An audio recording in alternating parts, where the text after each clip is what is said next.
इसके अलावा ये अमीबा जो है ये किडनीज़ की तरफ भी स्प्रेड कर सकता है, ब्रेन की तरफ ब्लड स्ट्रीम के थ्रू। अब जो इंडिविजुअल्स हैं जिनको अमीबियासिस है वो एब्डोमिनल पेन के साथ प्रेजेंट कर सकते हैं, ब्लडी डायरिया या उनका वेट लॉस हो सकता है। ओकेशनली अक्यूट नेक्रोटाइजिंग कोलाइटिस और मेगा कॉलन भी हो सकता है अमीबियासिस की वजह से, और दोनों जो है ये सिग्निफिकेंट मोर्टेलिटी के साथ एसोसिएटेड है, नेक्रोटाइजिंग कोलाइटिस भी और मेगा कॉलन। That's it. यहाँ पे हमने पूरा कंप्लीट किया इन्फेक्शियस इंटेरोकोलाइटिस का टॉपिक, जिसमें हमने विब्रो कॉलरा के बारे में पढ़ा कि ये सिक्रीट करता है प्री फॉर्म टॉक्सिन जो मैसिव क्लोराइड की सिक्रीशन करवा देगा। वाटर फॉलो करता है, उसके नतीजे में ऑस्मोटिक ग्रेडियंट बनेगा और सिक्रीटरी डायरिया हो जाएगा। नेक्स्ट कैम्फाइलोबैक्टर जेजिनाई हमने कहा most common bacterial enteric pathogen है डेवलप्ड कंट्रीज़ के अंदर, और ये ट्रेवलर्स डायरिया कॉज करवाएगा। तो कैम्फाइलोबैक्टर जेजिनाई के आइसोलेट नॉन इन्वेजिव होते हैं मोस्टली। सैल्मोनेला और शिगेला जो है ये इन्वेजिव हैं और एसोसिएटेड होते हैं एक्सुडेटिव ब्लडी डायरिया के साथ, यानी डायजेंट्री करवाएंगे। साल्मोनेला का इन्फेक्शन हमने कहा कि फूड पॉइजनिंग की वजह से होता है, और सैल्मोनेला टाइफी जो है ये सिस्टेमिक डिजीज़ है, यानी इसमें टाइफॉइड फीवर होगा। देन हमने सूडोमेम्ब्रेनस कोलाइटिस कहा कि ये एंटीबायोटिक थेरेपी से ट्रिगर होता है जो हमारे नॉर्मल माइक्रोबायोटा को ही डिस्टर्ब कर देगा, तो क्लोस्ट्रीडियम डिफिसाइल की कोलोनाइजेशन और ग्रोथ ज़्यादा हो जाएगी। ये ऑर्गेनिज्म टॉक्सिन प्रोड्यूस करेगा जो हमारे एपिथेलियल फंक्शन को ही डिस्टर्ब कर देगा। फीकल माइक्रोबियल ट्रांसप्लांटेशन इसका हमने कहा बहुत ही कॉमन थेरेप्यूटिक अप्रोच है रिकरेंट डिजीज़ वाले पेशेंट्स के अंदर। रोटा वायरस बहुत ही कॉमन सिवियर चाइल्डहुड डायरिया का कॉज है और डायरियल मोर्टेलिटी का। तो डायरिया इसमें सेकेंडरी होगा जब हमारे जो लॉस हो जाए मेच्योर इंटेरोसाइट्स का, तो मैल एब्जॉर्प्शन नहीं होगी और सिक्रीशन भी नहीं होगी। लास्ट में हमने पैरासाइटिक और प्रोटोजोल इन्फेक्शन पढ़े जो कि half of the world population में होते हैं और क्रोनिक या रिकरेंट बेसिस पे ये अफेक्ट करेंगे, ठीक है, world half of the world population को। दैट्स इट, ये कंप्लीट हुआ। नेक्स्ट हमारा अब टॉपिक है इन्फ्लामेटरी इंटेस्टाइनल डिजीजेस, ठीक है। इन्फ्लामेटरी इंटेस्टाइनल डिजीजेस में हम सिग्मोइड डाइवर्टिकुलाइटिस डिस्कस करेंगे और इन्फ्लामेटरी बाउल डिजीज़। अब सिग्मोइड डाइवर्टिकुलाइटिस क्या होता है?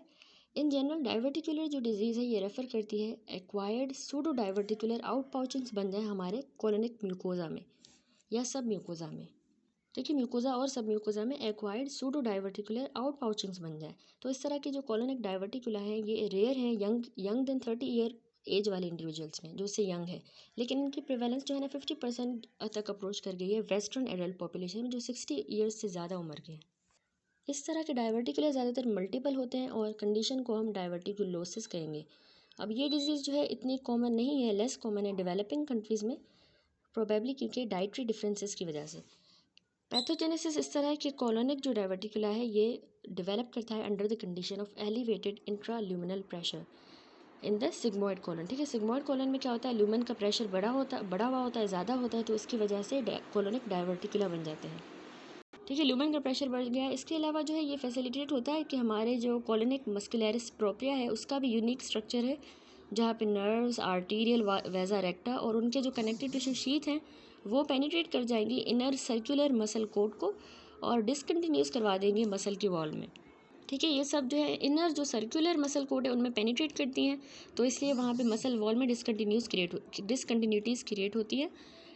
अदर जो पार्ट है इंटेस्टाइन के वहाँ पे इस तरह के गैप्स री हो गए हैं extra longitudinal layer of muscularis propria की वजह से, लेकिन कॉलन में ये मसल की लेयर जो है डिसकंटिन्यूस ही रहती है और गैदर होती है 3 बैंड्स के अंदर जिनको हम टीनिया कोलाई कहते हैं, ठीक है। वहाँ पे अब टीनिया कोलाई हैं, तो हाई ल्यूमिनल प्रेशर जनरेट हो सकता है एक्सेगरेटेड पेरिस्टाल्टिक कॉन्ट्रैक्शंस की वजह से, और साथ में स्पाज्मोडिक सीक्वेस्ट्रेशन हो जाती है बॉवल सेगमेंट्स की, जो कि एक्सेबरेट हो सकता है जब डाइट में फ़ाइबर लो हो, जो कि स्टूल के बल्क को भी कम करता है।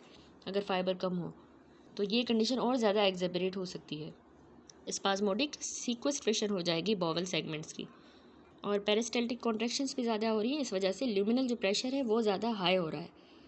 तो इसमें एनाटॉमिकली हमें जो मॉर्फोलॉजी मिलेगी तो हम एनाटॉमिकली देखेंगे कॉलोनिक डाइवर्टिकुलर स्मॉल से फ्लास्क शेप की आउट पाउचिंग्स होती हैं 0.5 से 1 सेंटीमीटर डायमीटर की, जो कि होंगी रेगुलर डिस्टर्बेंस में बिटवीन दी टीनिया कोलाई। तो अगर इस फिगर में भी देखें 15.25 ए में, इसमें देखें यहाँ पे सिग्मोइड डाइवर्टिकुलर डिजीज़ दिखाई गई है, ये एंडोस्कोपिक व्यू है, 2 सिग्मोइड डाइवर्टिकुलर हमें नज़र आ रहे हैं। इसको अगर हम कंपेयर करें इस बी फिगर के साथ तो यहाँ पे ग्रॉस एग्जामिनेशन दिखाई गई है रीसेक्टेड सिग्मोइड कॉलन की, जहाँ पे हमें रेगुलरली स्पेस्ड स्टूल फिल्ड ये डाइवर्टिकुलाई नज़र आ रहे हैं। तो हमने कहा ये 0.5 से 1 सेंटीमीटर डायमीटर के होंगे और ये रेगुलर डिस्ट्रीब्यूशन में है बिटवीन द टीनिया कोलाई। अब ये ज़्यादा कॉमन हमने कहा सिग्मोइड कॉलन में होते हैं, लेकिन बाकी रीजन्स ऑफ द कॉलन भी अफेक्ट हो सकते हैं। कॉलोनिक डायवर्टिकुला की थिन वॉल होती है जो कि फ्लैटेंड या एट्रोफिक म्यूकोजा की बनी होगी, इसकी थिन सी वॉल, और कंप्रेस्ड सब म्यूकोजा की, और अटेन्यूएटेड मस्कुलरिस प्रोप्रिया की। ठीक है, ये ऑफन लास्ट कंपोनेंट जो है टोटली जो है एब्सेंट होता है। ठीक है, मस्कुलरिस प्रोप्रिया जो एटेन्यूएटेड है, यानी ये लास्ट कंपोनेंट ज़्यादातर एब्सेंट ही होता है मस्कुलरिस प्रोप्रिया का। सी एंड डी फिगर में देखें तो यहाँ पे दिखाया गया है क्रॉस सेक्शन जिसमें हमें आउट पाउचिंग नज़र आ रही है सब म्यूकोजा की बीनीथ द मस्कुलरिस प्रोप्रिया। ठीक है, म्यूकोजा की आउट पाउचिंग बन गई है, लेकिन मस्कुलरिस प्रोप्रिया से नीचे वो इन्वॉल्व नहीं होता उस आउट पाउचिंग में। और यहाँ पे डी फिगर है जिसमें लो पावर फोटो माइक्रोग्राफ दिखाया गया है सिग्मोइड डायवर्टिकुलम का, जिसमें हमें नज़र आ रहा है प्रोट्रूजन म्यूकोजा की भी और सब म्यूकोजा की थ्रू द मस्कुलरिस प्रोप्रिया। अब इन डायवर्टिकुलस की ऑब्स्ट्रक्शन हो जाए स्टेसिस ऑफ कंटेंट की वजह से, ठीक है, कंटेंट की अगर स्टेसिस हो रही है और ऑब्स्ट्रक्शन हो रही है तो इससे इन्फ्लामेटरी चेंज आ सकता है जो कि प्रोड्यूस कर देगा डायवर्टिकुलाइटिस। ठीक है, इन्फ्लामेशन और पेरी डायवर्टिकुलाइटिस। तो क्योंकि वो जो वॉल है डायवर्टिकुलम की वो हमने कहा कि मस्कुलरिस म्यूकोजा से सिर्फ सपोर्ट हो रही है और एक पतली सी थिन लेयर है सब सीरोजल एडिपोज टिश्यू की, तो इन्फ्लामेशन जो है इंक्रीज़ कर देगी प्रेशर को, म्यूकोजल अल्सरेशन भी करवा देगी, और ऑब्स्ट्रक्टेड डायवर्टिकुलम जो है ये रेडिली परफोरेशन हो जाएगी इसके अंदर। ठीक है, ऑब्स्ट्रक्शन के बाद तो विथ या विदाउट परफोरेशन रिकरेंट डायवर्टिकुलाइटिस जो है ये सेगमेंटल कोलाइटिस करवा सकता है। अगर परफोरेशन नहीं हो रही तो लेकिन बार बार डायवर्टिकुलाइटिस हो रहा है, स्किन इन्फ्लेमेशन, तो सेगमेंटल कोलाइटिस हो सकता है। फाइब्रोटिक थिकनिंग हो सकती है अराउंड द कॉलोनिक वॉल। ठीक है, और स्ट्रक्चर फॉर्मेशन भी हो सकती है। ये सब उसकी इन्फ्लामेशन की वजह से हो रहा है, रिकरेंट डायवर्टिकुलाइटिस की वजह से। अब क्लिनिकली फीचर्स देखें तो मोस्ट इंडिविजुअल्स हैं जिनको डायवर्टिकुलर डिजीज़ है वो ज़्यादातर एसिम्प्टोमेटिक ही रहते हैं थ्रू आउट देयर लाइव्स, लेकिन तकरीबन 20% जो अफेक्टेड होते हैं वो डेवलप करेंगे कंप्लेंट, जैसे कि उनको इंटरमिटेंट क्रैम्पिंग होंगी, कंटिन्यूस उनको लोअर एब्डोमिनल डिस्कम्फर्ट होगा, कॉन्स्टिपेशन और डायरिया। लॉन्गिट्यूडनल स्टडीज ने शो किया है कि while the diverticula can regress early in their development, they often become more numerous and large over time. ज़्यादातर मतलब वैसे तो रिग्रेस भी कर जाएंगे, लेकिन ज़्यादातर ये न्यूमरस भी हो सकते हैं या बड़े भी हो सकते हैं टाइम के साथ। हाई फाइबर डाइट जो है अगर हम लें तो इससे हम प्रिवेंट कर सकते हैं इस तरह के प्रोग्रेशन को और प्रोटेक्ट कर सकते हैं अगेंस्ट द डायवर्टिकुलाइटिस। लेकिन अभी तक ये बात अनक्लियर है कि हाई फाइबर से ऐसा होगा या नहीं, हाई फाइबर डाइट। इवन जब डायवर्टिकुलाइटिस हो भी गया है तो ये खुद ही स्पॉन्टेनियसली रिजॉल्व कर जाता है या फिर after the antibiotic treatment resolve कर जाएगा, और रिलेटिवली सिर्फ फ्यू पेशेंट जो है उनको सर्जिकल इंटरवेंशन की ज़रूरत होती है। दूसरा जो टॉपिक है हमारा इन्फ्लामेटरी इंटेस्टाइनल डिजीज़ का, वो है इन्फ्लामेटरी बाउल डिजीज़। तो इन्फ्लामेटरी बाउल डिजीज़ IBD जो है ये क्रोनिक कंडीशन है जो रिजल्ट करती है कॉम्प्लेक्स इंटरेक्शन की वजह से, जो कि बिटवीन द इंटेस्टाइनल माइक्रोबायोटा और होस्ट की इम्यूनिटी के दरमियान जो है कॉम्प्लेक्स इंटरेक्शन होता है जेनेटिकली प्री डिस्पोज इंडिविजुअल्स के अंदर, जिसके नतीजे में उनका इनएप्रोप्रिएट म्यूकोजल इम्यून एक्टिवेशन हो जाएगी। अब IBD जो है ये इनकम्पास करती है दो एंटिटीज़ को, इसमें एक क्रोहन डिजीज़ आ जाती है, दूसरी अल्सरेटिव कोलाइटिस। इन दोनों के दरमियान जो डिस्टिंक्शन है अल्सरेटिव कोलाइटिस और क्रोहन डिजीज़ की, ये ज़्यादातर बेस्ड है उसकी डिस्ट्रीब्यूशन ऑफ अफेक्टेड साइट कौन सी है और इनका मॉर्फोलॉजिक एक्सप्रेशन डिजीज़ का उन साइट्स पे, जो इस फिगर में भी गिवन है। देखिए ये डिस्ट्रीब्यूशन है लेजन की in the inflammatory bowel disease. यहाँ पे डिस्टिंक्शन शोन है क्रोहन डिजीज़ की और अल्सरेटिव कोलाइटिस की, जो कि प्राइमरीली इनकी मॉर्फोलॉजी पे डिपेंड करता है। ये देखिए यहाँ पे इसमें स्किप लेजन्स होती हैं, एक जगह पे लेजन है फिर इसने स्किप किया है एरिया, दोबारा लेजन देन स्किप, इस तरह। लेकिन अल्सरेटिव कोलाइटिस कंटिन्यूस होता है और कंटिन्यूस कॉलोनिक इन्वॉल्वमेंट होगी जो कि बिगिन रेक्टम में करती है। क्रोहन डिजीज़ में ट्रांसम्यूरल इन्फ्लामेशन हो जाती है, अल्सरेशन और फिशर फॉर्मेशन। लेकिन यहाँ पे अल्सरेटिव कोलाइटिस में याद रखिएगा अल्सर्स होंगे और सूडोपॉलिप्स बन जाते हैं। ये टेबल देखिए, इसमें फीचर्स हैं क्रोहन डिजीज़ के और अल्सरेटिव कोलाइटिस के। सबसे पहले मैक्रोस्कोपिक है और उसके बाद क्लिनिकल फीचर्स। मैक्रोस्कोपिकली जो क्रोहन डिजीज़ होती है ये इलियम को और कॉलन दोनों को इन्वॉल्व करती है, लेकिन अल्सरेटिव कोलाइटिस हमने फिगर में भी देखा सिर्फ कॉलन को इन्वॉल्व करेगी। रेक्टल इन्वॉल्वमेंट समटाइम्स होगी क्रोहन डिजीज़ में, लेकिन अल्सरेटिव कोलाइटिस में ऑलवेज रेक्टम इन्वॉल्व होता है। क्रोहन डिजीज़ में हमने देखा स्किप लेजन है, लेकिन अल्सरेटिव डिफ्यूज़ होता है। स्ट्रक्चर्स क्रोहन में होंगे लेकिन अल्सरेटिव में नहीं होंगे, रेयर है। बॉवल की वॉल की अपीयरेंस क्रोहन में थिक हो गई थी, फिगर में शोन था, और अल्सरेटिव में थिन हो जाएगा। ट्रांसम्यूरल इन्फ्लामेशन क्रोहन डिजीज़ में होगी, लेकिन अल्सरेटिव में इन्फ्लामेशन सिर्फ म्यूकोजा और सब म्यूकोजा तक ही लिमिटेड रहेगी। सूडो पॉलिप्स हमने देखा मॉडरेट होंगे क्रोहन में, लेकिन अल्सरेटिव में बहुत ज़्यादा बने थे। Ulcers deep knife like ulcers जो होंगे डीप किस्म के क्रोहन में, और अल्सरेटिव कोलाइटिस में superficial broad based ulcers. Crohn disease में लिम्फोइड रिएक्शन ज़्यादा हो रहा है, अल्सरेटिव में मॉडरेट हो रहा है। फाइब्रोसिस भी क्रोहन में ज़्यादा है, सिरोसाइटिस भी क्रोहन में ज़्यादा है, लेकिन अल्सरेटिव में फाइब्रोसाइटिस माइल्ड टू नॉन और सिरोसाइटिस बिल्कुल भी नहीं हो रही। ग्रेनुलोमास भी बनेंगे क्रोहन डिजीज़ में और अल्सरेटिव कोलाइटिस में नहीं बनेंगे। लास्ट में फिस्टुलास और साइनसिस भी क्रोहन डिजीज़ में ही फॉर्म होंगे, लेकिन अल्सरेटिव में नहीं होंगे। उसके बाद कुछ क्लिनिकल फीचर्स हैं। जिस तरह फिस्टुला और साइनसिस क्रोहन में बन रहे थे, इसी तरह पेरी एनल फिस्टुला भी क्रोहन डिजीज़ में ही बनेगा, कोलोनिक डिजीज़ में, ठीक है, अल्सरेटिव में नहीं बनेगा। फैट और विटामिन की मेल एब्जॉर्प्शन भी क्रोहन डिजीज़ में हो रही है, अल्सरेटिव में नहीं हो रही। मैलिग्नेंट पोटेंशियल भी जो है वो कोलोनिक इन्वॉल्वमेंट के साथ क्रोहन में होता है, लेकिन अल्सरेटिव में भी होता है मैलिग्नेंट पोटेंशियल। रिकरेंस सर्जरी के बाद क्रोहन की ज़्यादा है, अल्सरेटिव में रिकरेंस नहीं होती, और टॉक्सिक मेगाकोलन अल्सरेटिव में होता है, क्रोहन की ये कॉम्प्लिकेशन नहीं है टॉक्सिक मेगाकोलन। अल्सरेटिव कोलाइटिस हमने फिगर में भी देखा कि वो सिर्फ लिमिटेड है कॉलन की तरफ और रेक्टम की तरफ, और एक्सटेंड करेगा सिर्फ म्यूकोजा और सब म्यूकोजा तक। लेकिन बाय कंट्रास्ट जो हमने क्रोहन डिजीज़ देखी उसको हम रीजनल एंटेराइटिस भी कहते हैं।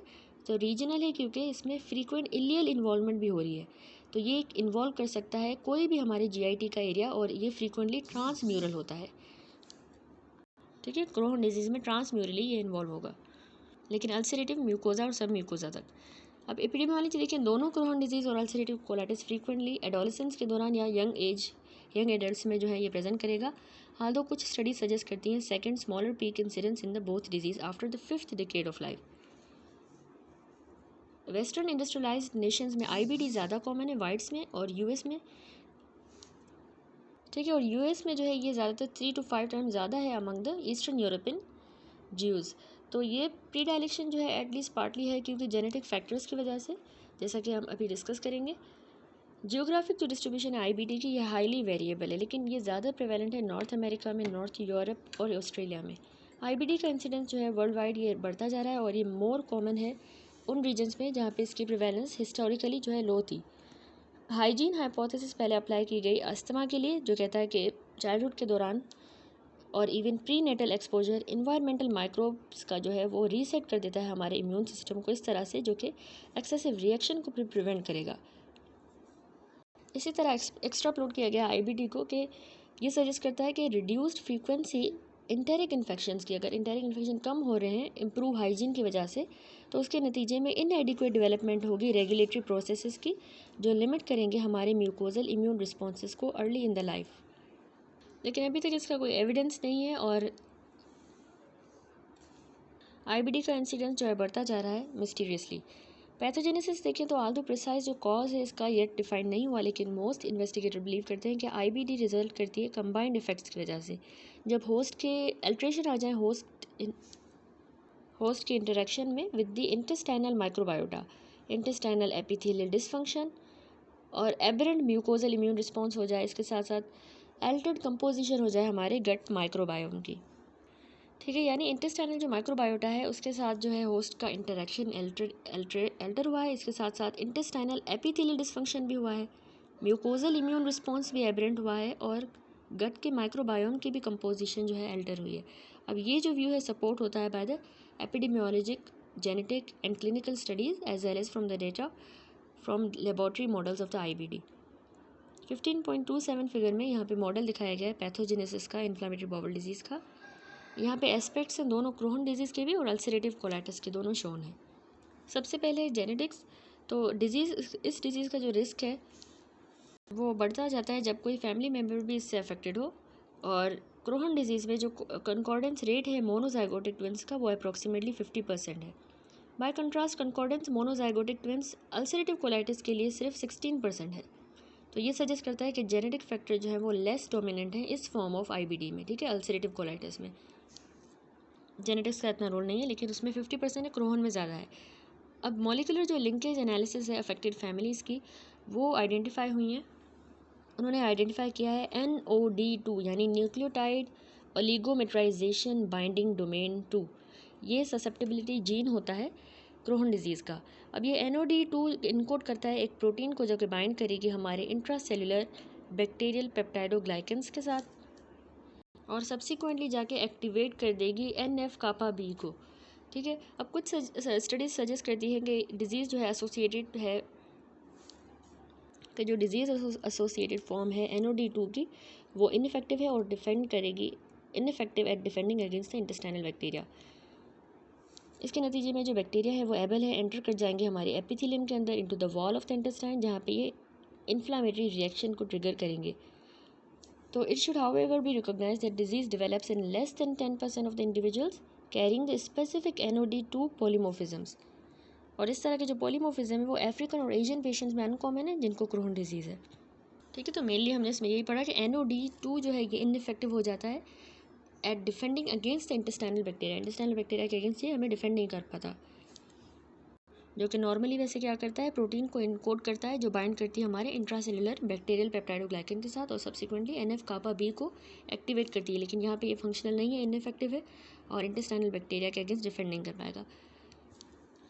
Research for IBD associated gene using the GWAS genome wide association studies that assess the single nucleotide polymorphism SNPS as well as high throughput sequencing and other approaches have yielded a rich harvest of over 200 genes associated with IBD। ठीक है, तकरीबन 200 genes इससे हमें पता चल रहा है कि IBD से रिलेटेड है। तो इनमें NOD2 जो है हमने ऊपर डिस्कस किया और बाकी जो 2 ऑटोफैगी रिलेटेड जीन्स हैं वो पार्टिकुलरली इंटरेस्ट के हैं। इनमें हमारे पास